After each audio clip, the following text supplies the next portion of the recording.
Seja convosco.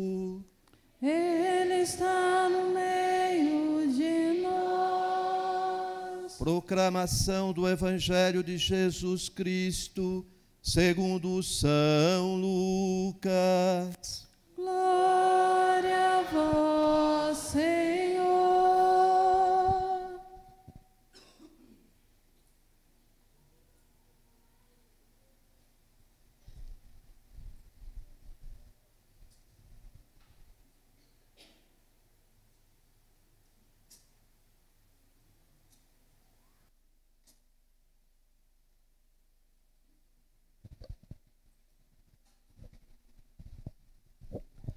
Naquele tempo, algumas pessoas comentavam a respeito do templo, que era enfeitado com belas pedras e com ofertas votivas. Jesus disse: Vós admirais estas coisas? Dias virão em que não ficará pedra sobre pedra, tudo será destruído. Mas eles perguntaram: Mestre, quando acontecerá isto? E qual vai ser o sinal de que estas coisas estão para acontecer? Jesus respondeu: Cuidado para não serdes enganados, porque muitos virão em meu nome dizendo: Sou eu, e ainda, o tempo está próximo. Não sigais essa gente. Quando ouvirdes falar de guerras e revoluções, não fiqueis apavorados. É preciso que estas coisas aconteçam primeiro, mas não será logo o fim. E Jesus continuou: Um povo se levantará contra outro povo, um país atacará outro país, haverá grandes terremotos, fomes e pestes em muitos lugares, acontecerão coisas pavorosas e grandes sinais serão vistos no céu. Antes, porém, que estas coisas aconteçam, sereis presos e perseguidos. Sereis entregues às sinagogas e postos na prisão. Sereis levados diante de reis e governadores por causa do meu nome. Esta será a ocasião em que testemunhareis a vossa fé. Fazei o firme propósito de não planejar com antecedência a própria defesa, porque eu vos darei palavras tão acertadas que nenhum dos inimigos vos poderá resistir ou rebater. Sereis entregues até mesmo pelos próprios pais, irmãos, parentes e amigos, e eles matarão alguns de vós. Todos vos odiarão por causa do meu nome, mas vós não perdereis um só fio de cabelo da vossa cabeça. É permanecendo firmes que ireis ganhar a vida. Palavra da salvação. Glória a vós, Senhor.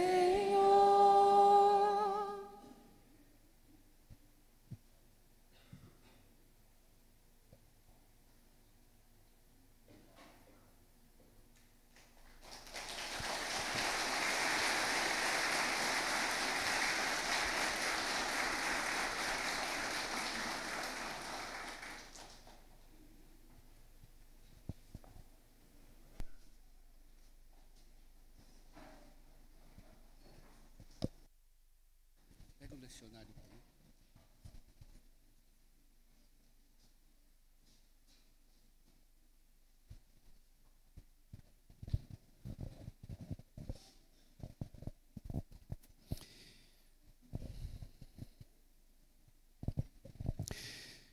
Nós temos sinais de vida. Todos nós, às vezes, encontramos isto, não é? Quando a gente consegue realizar alguma coisa, quando a gente tem sucesso nos empreendimentos, quando a gente encontra o amor da vida, quando a gente tem filhos, não é? Quando a gente passa por uma experiência positiva, a gente percebe que está vivo, ou não? Experiência, sinais da vida, sinais de que estamos vivos. Mas é verdade também que nós temos sinais de morte. Quando a gente fica doente, quando os nossos projetos fracassam, quando a gente passa por tristezas, quando acontecem coisas difíceis, não é? E muitas vezes esses sinais, eles aumentam, né? Os sinais de morte, quando as mãos começam a tremer, a vista começa a ficar turva, quando a gente sobe degrau e fica cansado, não é? Quando começa a aparecer as dores, quando a gente começa a perder a consciência, a gente começa a ficar caduco, significa que a morte se aproxima de nós, ou não? Ou vocês acham que vão viver para sempre? Não é? Não só nós temos sinais de vida e de morte. O nosso mundo também traz sinais de morte. O nosso mundo não vai durar para sempre. O nosso mundo, como a nossa vida, passa. Não é? Este mundo, ele é passageiro e ele também traz sinais de morte. Jesus diz no Evangelho: haverá grandes terremotos, fomes e pestes em muitos lugares, acontecerão coisas pavorosas e grandes sinais serão vistos no céu. Não é?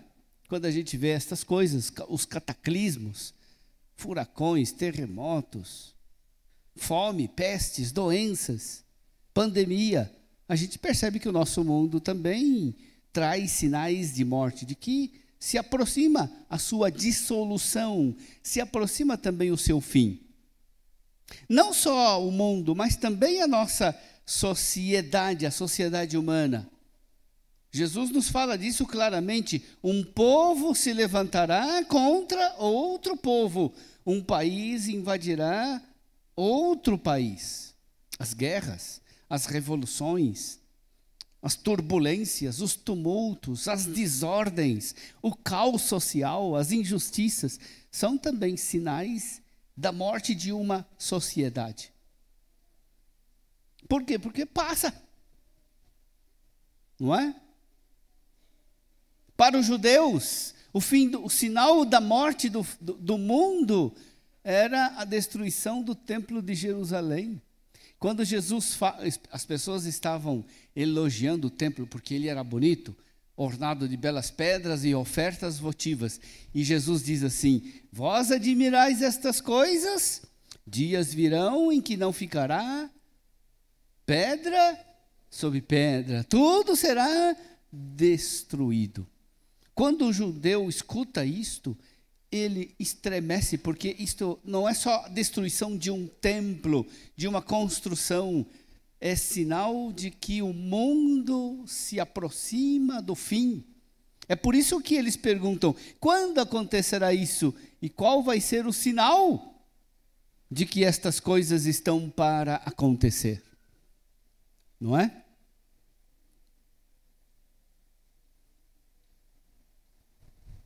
Quando a gente tem pouco tempo, o que a gente tem que fazer?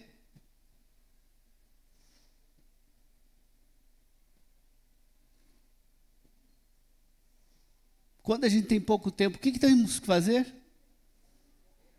Aproveitar o tempo. Ué, se é pouco, o que a gente vai fazer? Vai desperdiçar tempo? Vai perder tempo? Não, vamos aproveitar o tempo, porque ele é valioso, ou não? O nosso mundo tem pouco tempo, porque está próximo o fim. Nós temos pouco tempo, porque o nosso fim se aproxima. Não é? Se você fizer o cálculo, você vai ver que você tem pouquíssimo tempo. Metade da vida a gente passa dormindo. E uns bons anos da vida da gente, a gente vive na inconsciência da infância. E depois nós vamos viver na inconsciência da velhice. Nós temos pouquíssimo tempo. E o nosso mundo tem pouco tempo. O que temos que fazer? Aproveitar o tempo. Não é? E as leituras de hoje nos ensinam como viver esse tempo, esses últimos tempos. As leituras são preciosas nesse sentido. Nos ensinam a viver como viver os últimos tempos. Primeira recomendação negativa. Jesus fala assim: cuidado para não serdes enganados.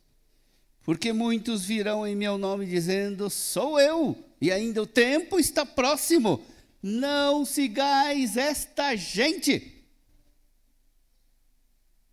Em tempos de crise, sempre aparecem os exaltados, que são meio doidos, mas não são burros. E aparecem os aproveitadores, dizendo que são Jesus Cristo, que são o Salvador. A recomendação de Jesus é: não sigais essa gente. A história está repleta de gente exaltada e aproveitadora, que apareceram nos momentos de crise. E muita gente os seguiu, e o resultado foi muito triste. Quem tem mais de 50 anos pode se lembrar do episódio de Jim Jones. Os mais novos não se lembram disso, mas é bom estudar essas coisas, né? Para que essas coisas não se repitam. Quem não sabe pode dar um Google lá, vai descobrir essa história triste de um exaltado que fez muitos seguidores, que fundou uma comunidade, e que depois terminou somente em violência e morte. A recomendação de Jesus é: não sigais essa gente. Gente exaltada e aproveitadora, a gente não segue. Tá? Mas tem coisas positivas. A segunda leitura, tirada da segunda carta aos Tessalonicenses. São Paulo diz assim: quando estávamos entre vós, demos essa regra: quem não quiser trabalhar, não deve comer. Por que São Paulo fala isto? Porque ele diz assim: ouvimos dizer que entre vós há alguns que vivem à toa, muito ocupados em não fazer nada. Olha só a ironia, né? Ocupadíssimos em não fazer nada. Por que eles caíram na ociosidade? Porque eles acreditavam também que estavam nos últimos tempos. Só que tiravam disto uma consequência errada. Estamos nos últimos tempos, vai acabar logo. Então, para que trabalhar? Para que se esforçar? Já vai acabar. Né? E São Paulo diz: quem não quiser trabalhar, não deve também comer. Para aproveitar o tempo, é preciso aproveitar trabalhando. Trabalhando para não ser pesado aos outros e também para ajudar os outros. Para não ser pesado aos outros, ganhar o próprio sustento. Mas também ajudar os mais necessitados. Hoje estamos no Domingo Mundial dos Pobres. Certo? O cristão aproveita o tempo de que maneira? Não é possível, vocês não entenderam? O cristão aproveita o tempo trabalhando com responsabilidade e solidariedade. Tá bom? Primeira coisa para aproveitar o tempo é trabalhar. Tá bem? Se tiver algum crismando aqui que sonha em um dia chegar e não precisar trabalhar, nós botamos ele para fora da igreja. Tá bom? Deu para entender isso? Para aproveitar o tempo trabalhando. Segunda recomendação. Profecia de Malaquias. Eis que virá o dia. Está chegando o dia. Eis que virá o dia. Abrasador como fornalha, em que todos os soberbos e ímpios serão como palha. Esse dia vindouro há de queimá-los, tal que não lhes deixará raiz nem ramo. Mas para vós, que temeis o meu nome, nascerá o sol da justiça.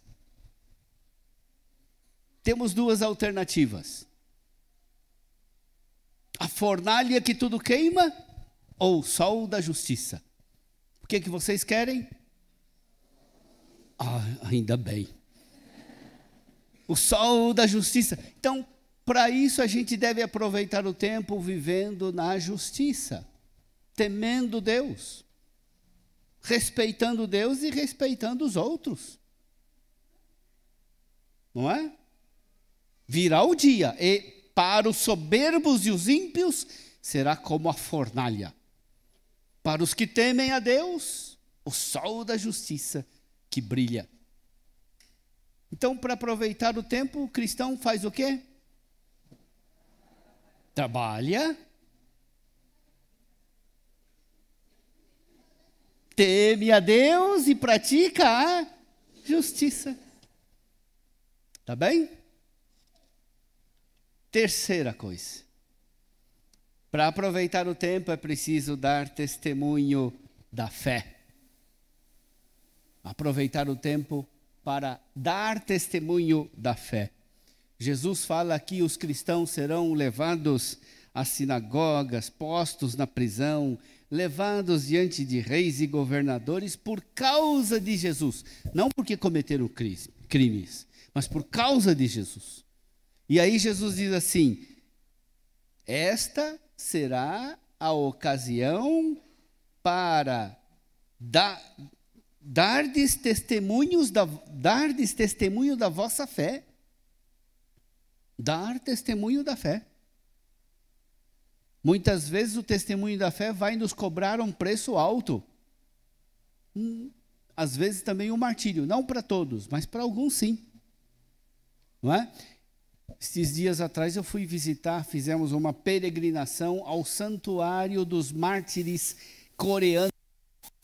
E neste santuário tinha um poste, desta altura assim, um poste, com um buraco no meio, por onde passavam a corda para amarrar a cabeça do cristão e puxavam para quebrar a cabeça dele.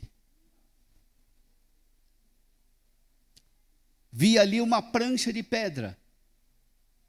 Eles amarravam o cristão e o jogavam para causar-lhe ferimentos graves. Estive diante de uma árvore, a árvore original, a árvore onde os cristãos eram pendurados até a morte.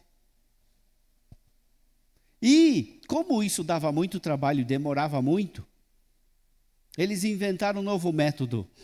Abriam um buraco e enterravam os cristãos. Famílias inteiras, enterrados vivos. Eu visitei, vi lá a fossa de onde eles tiraram os ossos. Recolheram tudo, colocaram no santuário. E aí a gente rezou o creio em Deus Pai, a profissão de fé. Porque eles morreram por causa desta profissão de fé. Deram testemunho valoroso da fé. E aí na missa, depois na homilia, eu tive que confessar. Confesso para vocês também. Se eu tivesse no lugar deles, eu não teria coragem. Acho que eu ia dizer assim: eu não conheço Jesus não, eu nunca ouvi falar dele. Não é? Porque como a gente vai suportar aquilo que é insuportável? Não é? Dali eu saí com a convicção de que martírio é graça. Porque somente pela graça a gente suporta o que não dá para suportar. Se Deus dá a graça, dá a força. Se Deus dá o martírio, é para ter a força. Porque somos fortalecidos por Deus. É aquilo que está no evangelho de hoje também. Fazei o firme propósito de não planejar com antecedência a própria defesa, porque eu vos darei palavras que nenhum poderá rebater. Não é? É permanecendo firmes que ireis ganhar a vida. Nem um só fio de cabelo será perdido. Não no sentido de que a gente não vai morrer, mas de que nós venceremos. não por nós mesmos, mas pela graça de Deus. É por isso que hoje a gente faz a crisma, para a gente ser fortalecidos pelo dom do Espírito Santo, dom de Deus, para que a gente possa dar testemunho valoroso da nossa fé, em meio a uma sociedade cada vez mais paganizada. Não se esqueçam, aqui a gente não sofre perseguição, mas no mundo muitos cristãos vivem ameaçados. Acordam de manhã cedo não sabendo se vão estar vivos no final do dia. E vão dormir não sabendo se vão acordar vivos. São 340 milhões de cristãos que são perseguidos por causa da fé no mundo. 340 milhões. E dão testemunho da fé, porque são fortalecidos por Deus. Não é? É por isso que a gente faz a crisma, para a gente pedir o dom do Espírito Santo. Ele nos fortaleça para testemunho valoroso. 3 coisas para aproveitar bem o tempo, então. Trabalhar, temer a Deus e viver na justiça. Dar testemunho da fé, dar testemunho de Cristo. 3 coisas para aproveitar bem o pouco tempo que a gente tem.